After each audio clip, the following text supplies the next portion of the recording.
वर्णिवेशरमणीय दर्शनं मन्दहासरुचिराननाम्बुजं पूजितं सुरनरोत्तमैर्मुदा धर्मनन्दनमहं विचिन्तये। असतो मा षड्गमय तमसो मा ज्योतिर्गमय मृत्युर्मा अमृतं गमयः। ओम शान्तिः शान्तिः शान्तिः। अस्मद्गुरुसमारम्भां नाथयामुनमध्यमां लक्ष्मीवल्लभपर्यन्तां वन्दे गुरुपरम्परां। આજની જ્ઞાન સભાની અંદર પધારનારા બધા જ ભગવદ્ ભક્તોને વેદાંતાચાર્ય, પુરાણ ઇતિહાસાચાર્ય, એમએ ફિલોસોફી શાસ્ત્રી રાકેશભાઈના હેતપૂર્વક જય સ્વામિનારાયણ। ભક્તો, આજની આ જ્ઞાન સભાની અંદર આપણે બધા ભગવાન સ્વામિનારાયણે લખેલી શિક્ષાપત્રીના 166મા શ્લોકની સ્પષ્ટતા શ્રવણ કરશું। તો બધા જ શ્રોતાગણો આ પ્રવચન એકાગ્ર મને કરીને શ્રવણ કરે અને એમાં પણ જે વિધવા વનિતાઓ છે તેઓ તો આ પ્રવચન અવશ્ય એકાગ્ર મને કરીને શ્રવણ કરે। તો ભગવાન સ્વામિનારાયણ શિક્ષાપત્રીના 166મા શ્લોકની અંદર પોતાને આશ્રિત રહેલી વિધવા વનિતાઓને આજ્ઞા આપતા કહે છે કે વિદ્યાનાસન્ન સંબંધા તાભિ પાઠ્યાના કાપિનુઃ વ્રતોપવાસૈ કર્તવ્યો મુહુર્દેહ દમસ્તથા। અર્થાત કે તે વિધવા સ્ત્રીઓ તેમણે પોતાના સમીપ સંબંધ વિનાના જે પુરુષ તે થકી કોઈ પણ વિદ્યા ન ભણવી અને વ્રત ઉપવાસે કરીને વારંવાર પોતાના દેહનું દમન કરવું, આ પ્રમાણેની આજ્ઞા ભગવાન સ્વામિનારાયણે પોતાને આશ્રિત રહેલી વિધવાઓને આપેલી છે। અહીં ભગવાન સ્વામિનારાયણે બે વાત કહેલી છે કે વિધવા સ્ત્રીઓ તેમણે પોતાના સમીપ સંબંધ વિનાના જે પુરુષ તે થકી કોઈ પણ વિદ્યા ન ભણવી અને બીજી વ્રત ઉપવાસે કરીને વારંવાર પોતાના દેહનું દમન કરું। ક્રમશઃ બંને વાતોને આપણે સૂક્ષ્મતાથી નિહાળશું। સર્વપ્રથમ ભગવાન સ્વામિનારાયણે વિધવાઓને આજ્ઞા આપતા કહ્યું છે કે વિધવા સ્ત્રીઓ તેમણે પોતાના સમીપ સંબંધ વિનાના જે પુરુષ તે થકી કોઈ વિદ્યા ન ભણવી, આ વાત પર આપણે વિચાર કરશું। તો જે પણ કોઈક સ્ત્રી વિધવા ધર્મની અંદર આરૂઢ છે એના ધર્મનો પ્રધાન ધર્મ છે બ્રહ્મચર્ય વ્રત। જે પણ કોઈક વિધવા નારી વ્યવસ્થિત રીતે બ્રહ્મચર્ય વ્રતનું પાલન કરે છે એ દેહાંતે ભગવત ધામની અંદર પ્રવેશ કરે છે। જેમ કે યમસ્મૃતિમાં યમરાજ કહે છે કે મૃતે ભર્તરી યા નારી બ્રહ્મચર્ય વ્યવસ્થિતા સ્વર્ગમ ગચ્છત્ય પુત્રાપી યથા તે બ્રહ્મચારિણઃ। અર્થાત કે પતિના મરણ પછી વિધવા થયેલી જે સ્ત્રી વ્યવસ્થિત રીતે બ્રહ્મચર્ય વ્રતને પાળે છે, ભલે તેને પુત્ર ન હોય છતાં પણ તે 88,000 બ્રહ્મચારીઓની જેમ જ ભગવાનના ધામમાં જાય છે। આ પ્રમાણે જે પણ કોઈક વિધવા વનિતા વ્યવસ્થિત રીતે બ્રહ્મચર્ય વ્રત પાળે છે એ દેહાંતે ભગવત ધામની અંદર જાય છે એવું યમરાજ કહે છે। હવે વિધવા વનિતા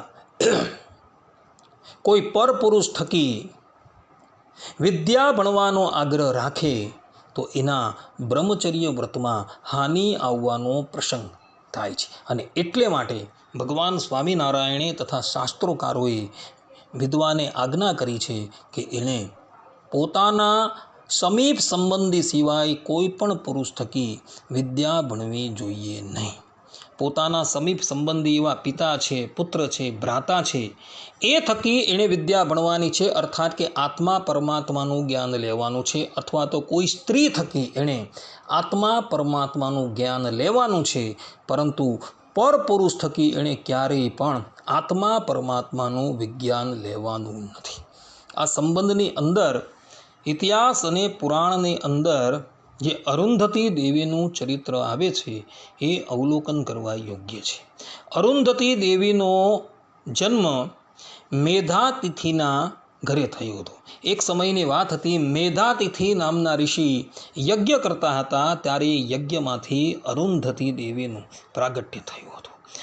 અરુંધતી દેવી બાળપણથી અત્યંત ધર્મપરાયણ હતા। ક્યારેય પણ ધર્મનો અવરોધ કરતા ન હોવાથી તેઓનું નામ અરુંધતી પડેલું હતું। એક સમયની વાત હતી, મેધાતિથિ ઋષિના ઘરે બ્રહ્મદેવ પધાર્યા। મેધાતિથિ ઋષિએ જોયું કે બ્રહ્મદેવ પધારેલા છે, એઓએ એમનું સ્વાગત કર્યું અને પાદ્ય છે, અર્ઘ્ય છે ઇત્યાદિ અર્પણ કરી બ્રહ્મદેવનું પૂજન કર્યું। બ્રહ્મદેવ જ્યારે સ્વસ્થ થઈ ગયા ત્યારે તેઓ મેધાતિથિ ઋષિને ઉદ્દેશીને કહે છે કે હે ઋષિ, અરુંધતી હવે વયસ્ક થઈ ગઈ છે, એને શિક્ષા આપવાનો સમય આવી ગયો છે, અથવા તેને સતી સાધ્વી સ્ત્રીઓની પાસે રાખી શિક્ષા અપાવવી જોઈએ. માટે તમે અહીંથી સૂર્યલોકની અંદર જાઓ અને સૂર્યલોકની અંદર સાવિત્રી દેવી તથા બહુલા દેવી પાસે અરુંધતીને લઈ જાઓ અને એને શિક્ષા અપાવો. આટલું કહી બ્રહ્મદેવ સત્યલોક સિધારી ગયા અને ત્યારબાદ મેધાતિથિ ઋષિ અરુંધતીને લઈને સૂર્યલોકની અંદર આવે છે. સૂર્યલોકની અંદર કમલાસન પર સરસ્વતી દેવી બિરાજમાન હતા અને બહુલા પણ એ જ કમલાસનની ઉપર બિરાજમાન હતા. ઋષિ ત્યાં આવ્યા તે સમયે બંને દેવીઓ ઊભા થઈને માનસ પર્વત પર જતા હતા. ત્યારે ઋષિએ એમને કહ્યું કે દેવીઓ તમે ક્યાં જાઓ છો? ત્યારે સાવિત્રી દેવી અને બહુલા દેવી એમના પ્રત્યે બોલ્યા કે હે ઋષિ, અમે માનસ પર્વત પર જઈએ છીએ, ત્યાં ગાયત્રી અને સરસ્વતી આવેલા હશે, અમે ચારેય જણા ભેગા મળીને જ્ઞાન ગોષ્ઠી કરીએ છીએ. ત્યારે મેધાતિથિ ઋષિએ કહ્યું કે હે દેવીઓ, મારી કન્યા અરુંધતીને પણ આપ આપની પાસે રાખી શિક્ષિત કરો. આ પ્રમાણે જ્યારે ઋષિએ કહ્યું એટલે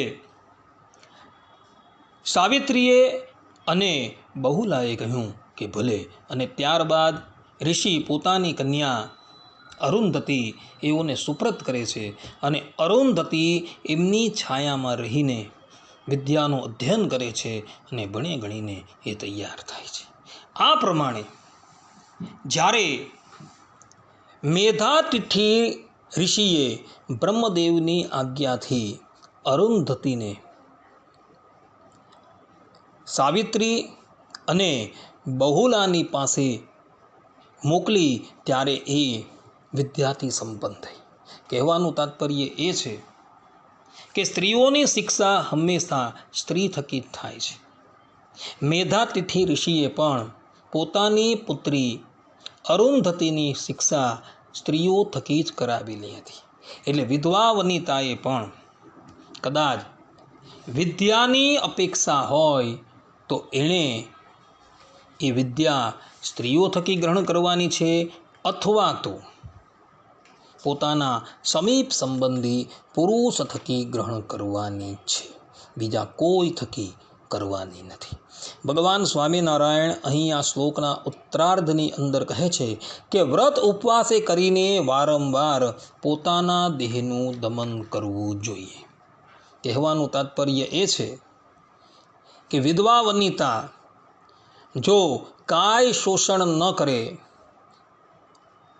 અને સ્વાદિષ્ટ પદાર્થોનો ઉપભોગ કરે તો એની ઇન્દ્રિયોની વૃત્તિ જે છે એ વિષયની અંદર આરૂઢ થઈ જાય.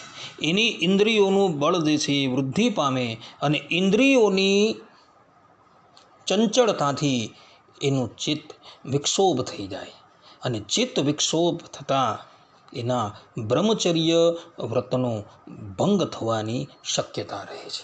અને એટલે માટે શાસ્ત્રોકારોએ વિધવાને વારંવાર દેહ દમન કરવાની આજ્ઞા આપી છે.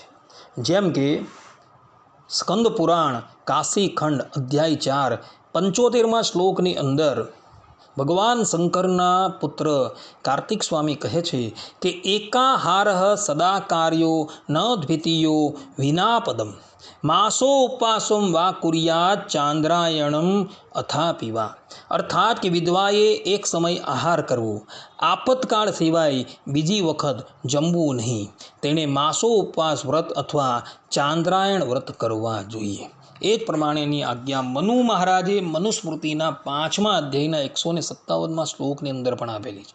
ત્યાં પણ મનુ મહારાજ કહે છે કામમ તો ક્ષપયેદ અંગમ પુષ્પમૂલ ફલોદકૈહિ.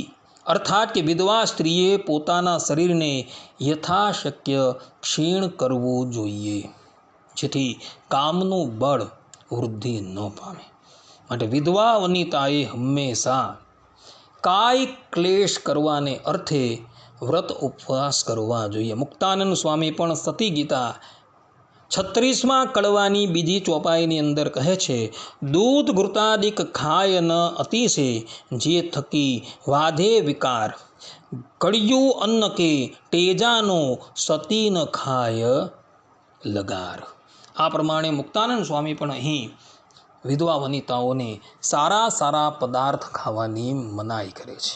કારણ કે સારા સારા પદાર્થ જો વિધવા નારી ભક્ષણ કરે તો એને વિકાર થાય અને પોતાના ધર્મમાંથી ભ્રષ્ટ થાય. માટે વિધવા વનિતાઓએ હંમેશા પોતાના દેહનું શોષણ કરવું જોઈએ અને ચાંદ્રાયણ આદિક વ્રતે કરીને પોતાના શરીરને શિથિલ કરવું જોઈએ, જેથી કરીને કામની વૃદ્ધિ ક્યારેય પણ થાય નહીં. આ પ્રમાણે ભક્તો અહીં ભગવાન સ્વામિનારાયણે કહેલા 166મા શ્લોકની વ્યાખ્યા જે છે એ હું પૂર્ણ કરું છું. સર્વે સંતુ નિરામયઃ, સર્વે સુખીનો ભવંતુ, સર્વે ભદ્રાણિ પશ્યન્તુ, મા કશ્ચિદ દુઃખ ભાગ ભવેદ. અસ્તુ. જય સ્વામિનારાયણ.